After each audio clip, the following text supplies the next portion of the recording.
Analytics friends, welcome back.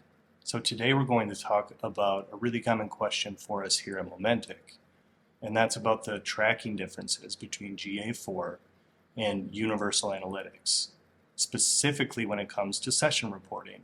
So let's dig in. So first off, let's clarify that GA4 and UA sessions aren't the same.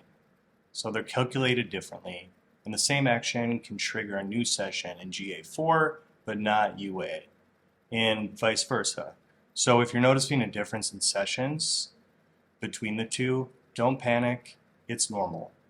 So let's break down the reasons why your session count might be different. Reason 1, UA starts a new session at midnight, while GA4 doesn't. So this can make your session count appear higher in UA. Reason 2, session timeout settings. So both GA4 and UA have a default timeout setting of 30 minutes, but it can be adjusted. So if these settings don't match, that would make the session count different. Reason 3, the timing of hits. So GA4 processes hits across a broader time range, which may lead to a higher session count. Reason 4, GA4 reports engaged sessions.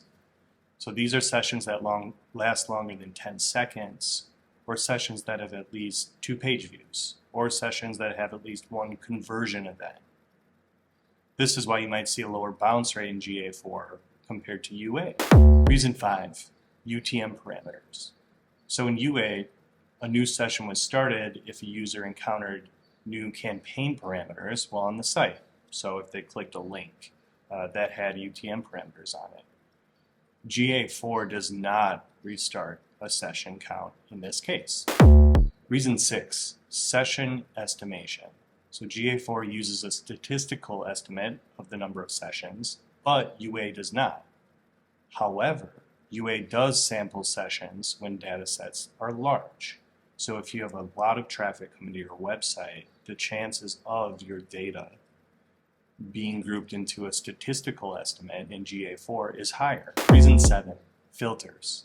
So UA allows you to create custom filters, while GA4 applies filters at the property level.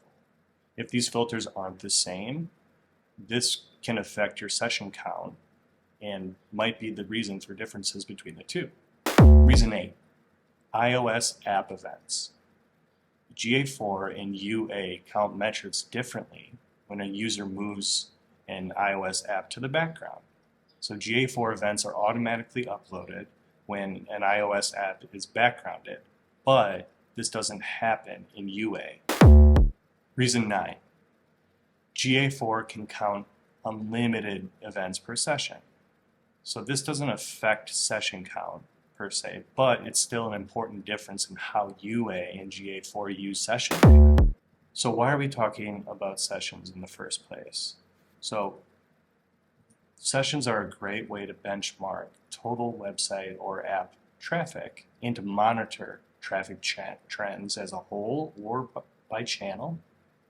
They give us a sense of how many interactions are happening on our site or our app within a given time frame.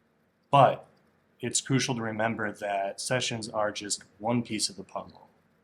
So more important than the sheer number of sessions is the quality of those sessions. Is your website attracting increased organic traffic from qualified users?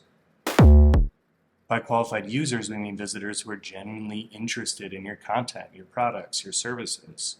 These are the people who are more likely to engage and re-engage with your site, return in the future, and ultimately convert into customers. And speaking of conversions, are users performing meaningful actions on your website or your app? These actions, also known as conversion events, could be anything from making a purchase, filling out a contact form, signing up for a newsletter, or downloading a resource. It's up to you. So these actions are often tied directly to your business goals and are a strong indicator of a successful website or an app. So while it's important to understand the nuances of sessions in GA4 versus Universal Analytics, don't lose sight of the bigger picture. Keep your focus on business goals. Are you driving the right traffic? Are you providing value to your users? Are you encouraging conversions or repeat visits?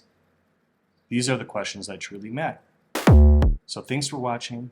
If you found this video helpful, don't forget to like, share, and subscribe. And if you have questions, drop them in the comments below. See you next time.